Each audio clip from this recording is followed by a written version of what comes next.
ताई काय सांगाल, आज स्केटिंग टीचर म्हणून आपण इथे या क्रीडांगणात लहान मुलांची प्रॅक्टिस घेत आहे.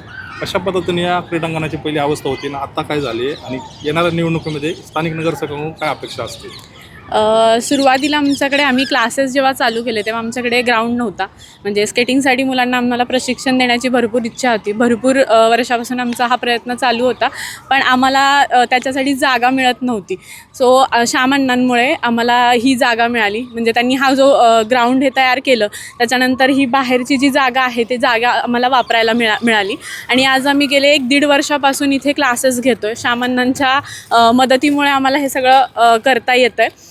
आणि दुसरी गोष्ट, जर काही आम्हाला प्रॉब्लेम्स येतात आहेत तर आम्ही शामण्णांपर्यंत पोहोचलो तर शामण्णा त्याच्यासाठी आम्हाला वेळ घालवत नाहीत. लवकरात लवकर त्याच्यावर आम्हाला जे काही प्रॉब्लेम्स आहेत ते सॉल्व करून देतात.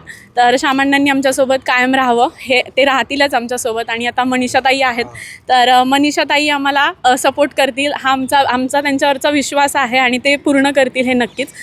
त्याच्यानंतर शामण्णांनी नुसतं स्केटिंगसाठीच मदत नाही तर आपल्या कासरवाडीमध्ये मुलांसाठी शिक्षणासाठी पण खूप काही प्रयत्न केलेले आहेत. आज खूप मोठी शाळा आपल्या कासरवाडीमध्ये त्यांनी उभी केली आहे. इंग्लिश मिडियम स्कूल त्यांनी उभी केली आहे. गोरगरिबांच्या मुलांसाठी त्यांना खूप मदत झाली आहे. जर तुम्हाला इंग्लिश मिडियम, आजच्या जगामध्ये इंग्लिश खूप महत्त्वाचं आहे आणि इंग्लिश मिडियम स्कूल उभारणं आणि ती फ्री ऑफ कॉस्टमध्ये मुलांना देणं ही खूप मोठी गोष्ट आहे आणि ती फक्त शामण्णाच करू शकतात आणि त्यांनी केलं आहे ते. सो नुसतंच त्यांच्याबद्दल बोलायचं असं नाही, पण त्यांनी खरंच खूप छान प्रयत्न केला आहे आणि त्यांच्यासोबत आता मनीषाताई पण काम करतील हा आमचा विश्वास आहे. आणि ते दोघंसुद्धा आमच्यासोबत कायमस्वरूपी असावे. त्यानंतर आत्ता जे मराठी शाळेमध्ये जे काही रिन्युएशन चालू आहे, तर आम्ही शामण्णांना असं सांगितलं होतं की आमच्यासाठी रिंगचा प्रयत्न करा. स्केटिंग रिंगसाठी जर आमच्यासाठी तुम्ही प्रयत्न केला तर खूप छान होईल.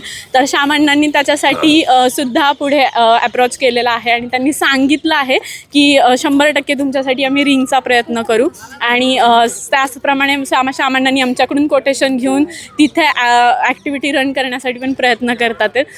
तर खरंच मनापासून खूप खूप धन्यवाद शामण्णांना आणि मनीषाताईंना सुद्धा धन्यवाद.